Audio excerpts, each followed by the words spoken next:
আসসালামু আলাইকুম এভরিওয়ান, আশা করি সবাই ভালো আছেন। ইতিমধ্যেই যেহেতু সবাই রেজাল্ট পেয়ে গেছেন, যারা পাশ করেছেন তাদের জন্য অনেক অনেক অভিনন্দন। পাশ করে গেছেন, অনেক কষ্টের পরেই এই ফলটা এসছে। এটা আপনাদেরই কষ্টের ফল, যদিও আপনারা সবাই অনেক মেন্টাসদেরকে সাথে আমাদের মিউলা স্কুলের প্রত্যেকের প্রতি কৃতজ্ঞতা প্রকাশ করেছেন, আমরা দেখেছি। তাদেরকে যেমন ধন্যবাদ জানাই, ঠিক তেমন এটাও আমি বলতে চাই, এটা পুরোটাই আপনাদের চেষ্টার ফল। আপনারা যারা চেষ্টা করেছেন, কষ্ট করে পড়েছেন, ধৈর্য রেখেছেন, তাদের কাছে এই ফলটা আসলে এসছে। কিন্তু এখন মূল কথা হচ্ছে আমি রিটেনের জন্য প্রিপারেশন কিভাবে নিব, কখন রিটেন পরীক্ষা হতে পারে। আপনার মাথায় রাখতে হবে রিটেনের জন্য বেশি সময় কিন্তু দেওয়া হয় না, সর্বোচ্চ 40 দিন বা তার কিছু দিন এদিক ওদিক হতে পারে। তাহলে আমি যদি আনুমানিক একটা সময় আপনাকে বলতে চাই, হতে পারে কুরবানির পরেই আপনাদের পরীক্ষাটা হয়ে যাবে। তো এই ক্ষেত্রে আপনাকে এখনই যদি আপনি প্রিপারেশন না নেন, প্রপার গাইডলাইন্স নিয়ে ফলো না করেন, এটা আপনার জন্য জটিল হয়ে যাবে। যারা অনেকদিন ধরে লেখার প্র্যাকটিসে নেই, পরীক্ষার প্র্যাকটিসে নেই, বিশেষ করে লিখিত পরীক্ষার প্র্যাকটিসে নেই, তাদের জন্য কিন্তু এটা অবশ্যই একটা কনসার্নিং বিষয় যে আমি এটা প্র্যাকটিস করব।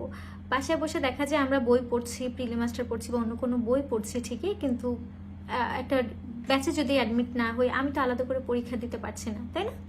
এই যে পরীক্ষা দেওয়া, বারবার আমাকে এভালুয়েট করা বা আমার খাতাটা এভালুয়েট করে, এই সংক্রান্ত যে প্রবলেমসগুলো আমাদের স্টুডেন্টরা ফেস করে, এটার জন্য মূলত আমাদের মিশন 40 ব্যাচটা, অর্থাৎ রিটেন যে ব্যাচটা, সেটা ওপেনিং হয়েছে। 28 তারিখ থেকে আপনাদের ক্লাসেসগুলো শুরু হবে।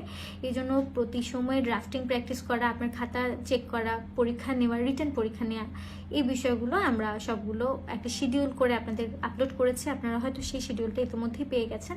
তাই যারা এখনও ভর্তি হননি, তারা, যারা ভর্তি ইচ্ছুক প্রার্থীরা আছেন, তারা ভর্তি হয়ে যাবেন।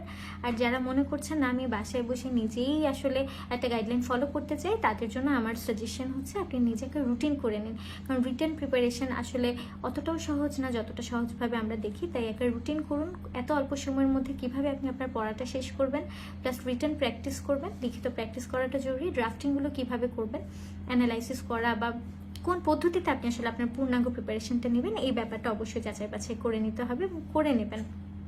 এছাড়া রিটেন ব্যাচটা নিয়ে কিছুটা বলে, আমাদের রিটেন ব্যাচের ক্লাসেসগুলো নিয়ে আমরা অলরেডি বলেছি, ডিটেলসগুলো দিয়েছি। আপনাদের প্রত্যেকটা ক্লাসের পরে পরীক্ষা নেওয়া হবে এবং সেই পরীক্ষার যে এভালুয়েশন, ইন্ডিভিজুয়ালি প্রত্যেকে তার এভালুয়েশন দেওয়া হবে। এটা শুধুমাত্র মার্কিং নয়, আপনার খাতাটা যাচাই করে আপনাকে বলে দেওয়া হবে এই খাতায় আপনার কী কী প্রয়োজনীয়তার বিষয়গুলো আপনাকে হাইলাইট করতে হবে বা কোন বিষয়গুলো আপনার দেখতে হবে, ওগুলো আপনাকে বলে দেওয়া হবে।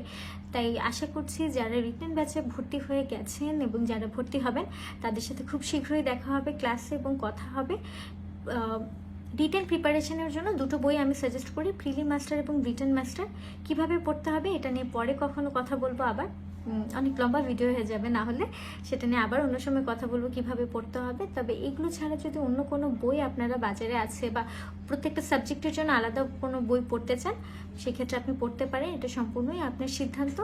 আমাকে যদি প্রশ্ন করা হয় আমি কিভাবে পড়বো, যেটা আমাকে স্টুডেন্টরা জিজ্ঞেস করছেন, আমি প্রিলি মাস্টার এবং রিটেন মাস্টারকে প্রথমেই প্রায়োরিটি দিয়ে থাকি। আমি বলি এগুলো আগে অ্যানালাইসিস করা, এগুলো ভালো করে পড়া খুবই জরুরি। তাই এগুলো অ্যানালাইসিস করতে হবে। এই হলো আজকের আমার কথার মূল যে উপজীব্য যা কথাগুলো বলতে চেয়েছি, আসলে মূল কথাগুলো এটাই। রিটেন ব্যাচে ইনশাআল্লাহ আপনাদের সাথে দেখা হচ্ছে। মিশন 40-তে আমাদের ক্লাস 28 তারিখ থেকে শুরু হবে এবং ওই দিনে আমাদের গাইডলাইন ক্লাস সহ শুরু হতে যাচ্ছে। দেখা হবে ইনশাআল্লাহ আপনাদের সবার সাথে এবং কথা হবে। যারা পাশ করে গেছেন, খুব বেশি খুশি হয়ে সময় নষ্ট করার সময় আসলে আপনাদের হাতে নেই। পড়াশোনা শুরু করুন এবং বই ওপেন করে বসে যান। কীভাবে পড়া শুরু করবেন সেটা সিদ্ধান্ত নিয়ে ফেলুন। আসসালামু আলাইকুম, সবাইকে ভালো থাকবেন।